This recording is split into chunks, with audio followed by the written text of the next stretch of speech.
President. The senator from Massachusetts.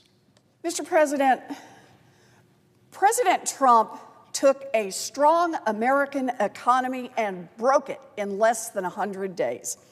Right now, Republican senators are at a crossroads. Will they vote to stop Trump's chaotic tariffs and save our economy, or will they continue bending the knee to Donald Trump? That is the vote that we are forcing tonight. When he ran for office, Donald Trump promised over and over and over that he would lower costs on day one. Those were his words, lower costs on day one. In fact, he said after he was elected that it was one of the main reasons that he won. But as soon as the election was over, he ignored that promise.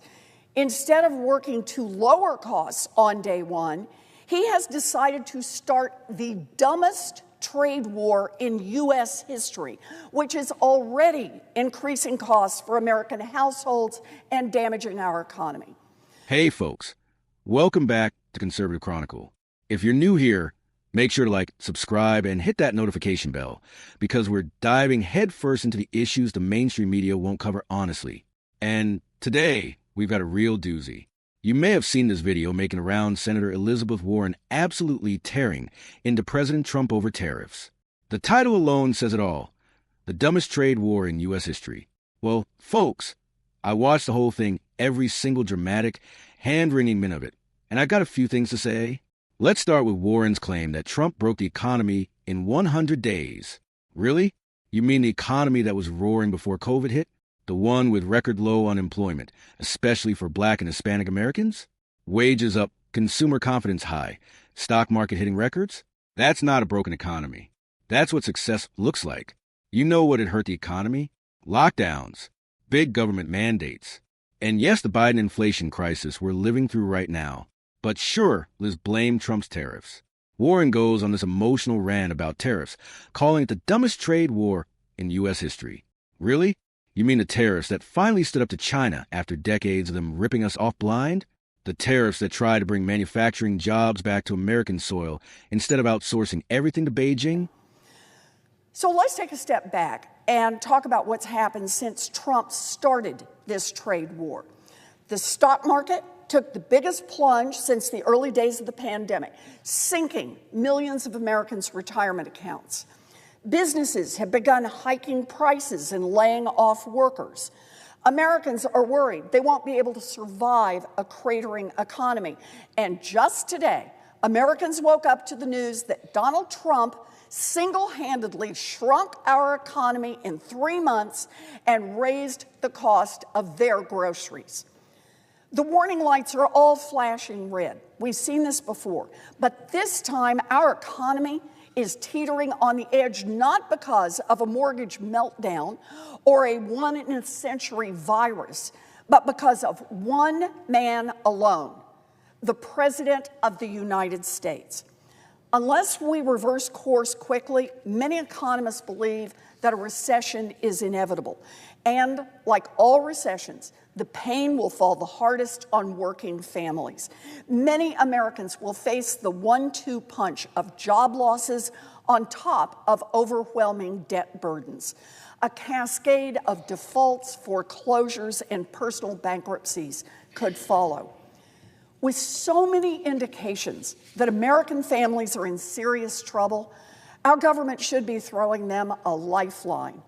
Instead, President Trump is throwing them an anchor, while he carves out exemptions for a few well-connected billionaires who have bent the knee. This is the moment for Congress to step up.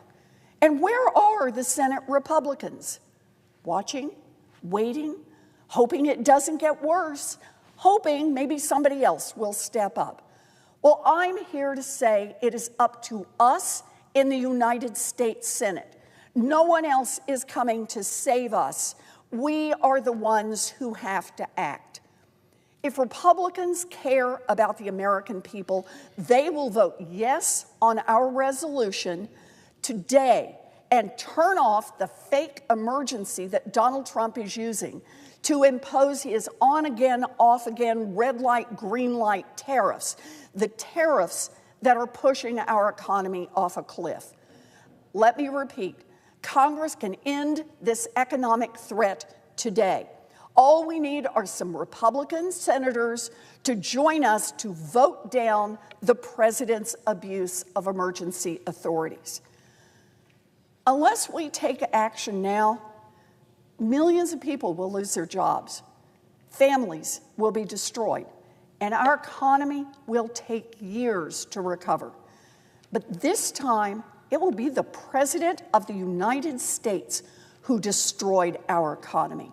And it will be congressional Republicans who helped him do it because they didn't have the spine to stand up to Donald Trump.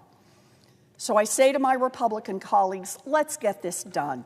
You have a choice. You can either continue to enable Donald Trump's tariff chaos, or you can actually stand up for your constituents. It is truly that simple. The chaos and corruption of Trump's first 100 days can be curbed. The president is no king, and he only has as much power as Congress is willing to let him keep. It is time for us, Democrats, Republicans, and independents, to step up and head off a crisis before millions more American families are hurt. We have the power, we just need the courage to use it. Mr. President, I yield the floor. Look, tariffs aren't some magical solution. They're a tool, and Trump used them strategically to put America first.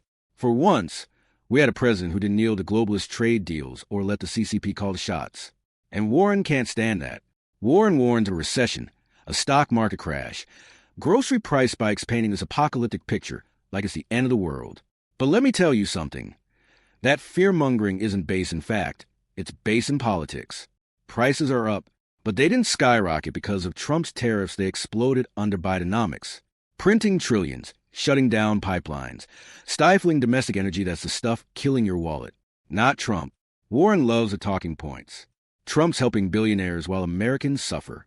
Give me a break. She says Trump handed out exemptions to his buddies. But where was that outrage when Silicon Valley billionaires lined up to bankroll Democrats and then got their sweetheart ESG policies shoved into our banks, our schools, our corporations? If you're to call out corruption, Liz, start with your own party. Don't pretend working-class Americans are dumb enough to believe you're the champion of Main Street while you push policies that kill small businesses. She says Republicans are too cowardly to stand up to Trump. No, Senator. Republicans were standing up for the Constitution, for America's sovereignty, and for economic independence. You call it chaos, we call it leadership. We finally had a president who was unapologetically American. Trump didn't start a trade war. He finished decades of losing one, and the American worker was finally back on the agenda. Warren says Republicans need to choose between Trump and their constituents. Well, here's the truth. We chose Trump because he was listening to us, the forgotten men and women of this country. He fought for our jobs, our borders, our industries. He fought for American pride. And the only reason the left is still so obsessed with him is because they know he's not part of their club. He doesn't bow to D.C. He answers to the people.